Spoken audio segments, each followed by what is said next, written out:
Ahora les quiero hablar acerca de las políticas públicas ambientales en materia de residuos, teniendo en cuenta que las políticas públicas son aquellas herramientas jurídicas que nos permiten gestionar adecuadamente ciertos recursos o ciertas materias ambientales. Esto, explicándolo de una forma más sencilla, se refiere al marco legal que nosotros tenemos para la gestión adecuada de los residuos, teniendo en cuenta que tenemos tratados internacionales, leyes, reglamentos y normas federales, leyes y programas estatales, leyes y reglamentos y programas municipales. Y en las guías en PDF les voy a poner los principales instrumentos jurídicos que tenemos en materia de residuos. Solo tengamos en cuenta que la LGPGIR, que es la Ley General de Prevención y Gestión Integral de los Residuos, es la principal ley que tenemos en materia de residuos en México. Y ya de ahí se desglosa todo lo demás. Pero seguramente tú te vas a estar preguntando, oye, ¿pero qué tipo de permisos son los que yo debo de tener si genero una gran cantidad de residuos o si yo quiero recoger residuos? Y bueno, estos permisos van a ir cambiando dependiendo del estado, sobre todo cuando se trata de residuos de manejo especial, ya que cada entidad federativa los nombra de forma distinta o los va separando estos permisos. Sin embargo, los principales son los de generador de residuos de manejo especial, que en este caso este permiso lo debe de tener la empresa que, como su nombre lo indica, genera los residuos, y se va a establecer un listado donde se describe cada uno de estos residuos y las cantidades que se van generando, conforme a las guías y nomenclatura que te va a establecer tu estado. Sin embargo, existen otros permisos que también van vinculados a este tipo de empresas, ya que no solamente se trata de saber que tú estás generando esos residuos, sino que los estás manejando de forma adecuada. Y para ello vas a requerir un plan de manejo de residuos de manejo especial o de residuos peligrosos, según sea el caso de lo que tú estés generando. Y en este plan de manejo tú vas a indicar nuevamente cuánto estás generando y qué estás haciendo con esos residuos, ya sea que los estés revalorizando, llevándolos a un sitio de disposición final, contratando un servicio particular de recolección, llevándolos a que se transformen en electricidad o cualquier acción que tú estés realizando referente a esos residuos. Y ahí vas a colocar el nombre de la empresa que se esté llevando esos residuos o el lugar a donde los estés dejando. Y para ello, esas empresas también requieren sus propios permisos. Y es aquí donde entran también las empresas prestadoras de servicios en materia de recolección de residuos. Y es que estas también tienen que tener sus propios permisos. Y es que estas también tienen que ser empresas formales.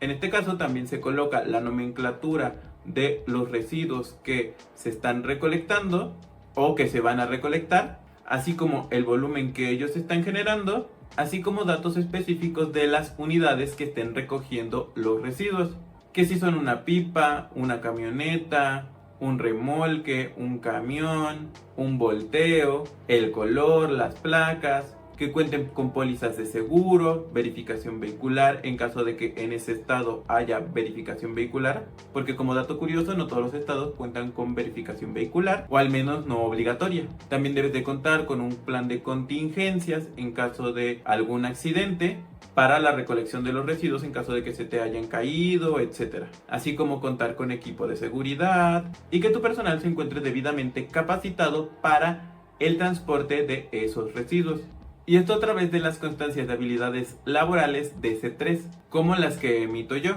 Y dependiendo de la empresa también se tendría que revisar si necesitan un permiso de acopio o almacenamiento temporal de los residuos. Porque no es lo mismo solamente transportarlos y llevarlos a una recicladora o a un centro de acopio que llevarte los residuos y guardarlos en una bodega por cierto tiempo, ya que en esa bodega también se pueden estar generando algunos tipos de contaminación si no se manejan adecuadamente los residuos, o que el lugar en donde tú estés llevando los residuos no cuente con las características adecuadas para su transformación o almacenaje. Por ejemplo, que sea una bodega que se encuentre al aire libre y se convierta en un foco de infección como si fuera un sitio de disposición final no controlado, y que ni siquiera están dados de alta como un sitio de disposición final. Y para evitarse este tipo de problemas, estas empresas tienen que darse de alta con esos permisos, en donde de igual forma van a poner características técnicas del lugar donde los estén almacenando.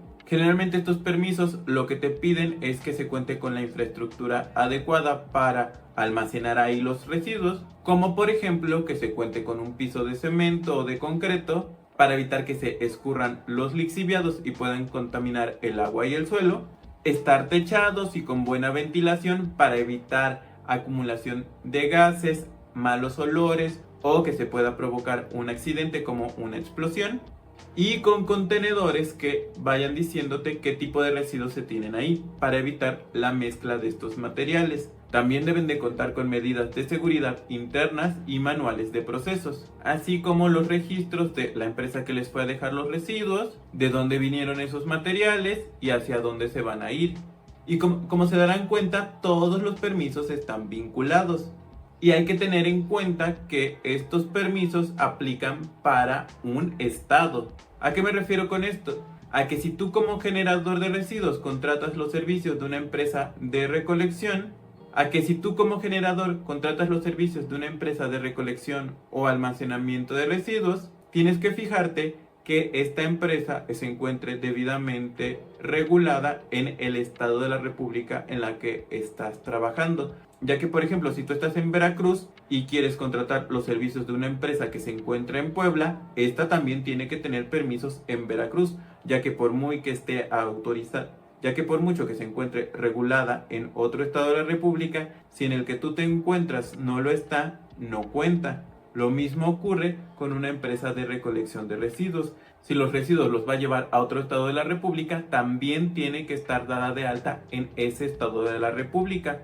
ya que ahí es donde va a estar también llevando los materiales. Y ya para terminar con esta parte, se tiene que tener en cuenta que dependiendo el estado de la república va a ser la duración del permiso. Generalmente es de 1 a 2 años. Generalmente es de 1 a 2 años, pero esto va cambiando dependiendo de la administración del estado, ya que cada una va cambiando sus propias reglas internas de cómo va a ir gestionando estos permisos, y que se tienen que entregar reportes, ya sea de forma semestral o anual, de los residuos que se generan y que se disponen. Y para ello se tienen que respaldar de diferentes documentos, como son los manifiestos, que no se deben de confundir con las mías, que esos son manifiestos de impacto ambiental. En este caso son manifiestos enfocados al tema de residuos, ya sea residuos de manejo especial o residuos peligrosos, los cuales van a contener información como el nombre del generador, la cantidad de residuos que se recolectó,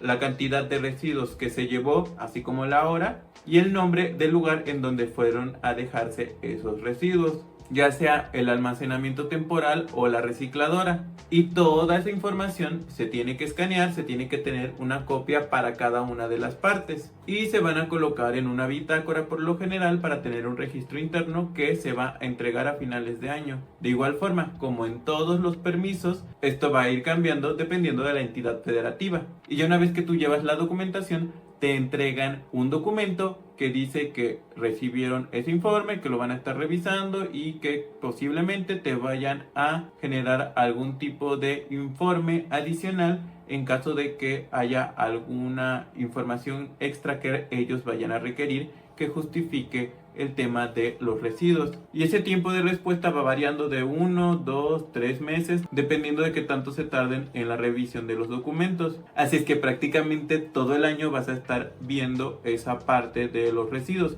porque hay que renovar los permisos, así como entregar informes anuales y estar en espera de los resultados que te digan acerca de la información que tú vayas a estar entregando. Y bueno, como verán, el tema de las políticas públicas en materia de residuos es bastante amplio, ya que esta documentación es bastante rigurosa a la hora de estarse estructurando y va a depender mucho de las características de cada sitio, ya que cada uno le va a poner cierto nombre al permiso, cierta documentación que va a estar requiriendo adicional a el informe o el registro que ellos tengan, y por ello tienes que estar en constante comunicación con la secretaría para saber si hay también cambios en esta documentación, o si tú no cuentas con algún tipo de documento que ellos te estén pidiendo, puedas utilizar alguno otro que te pueda servir para sustentar esa información.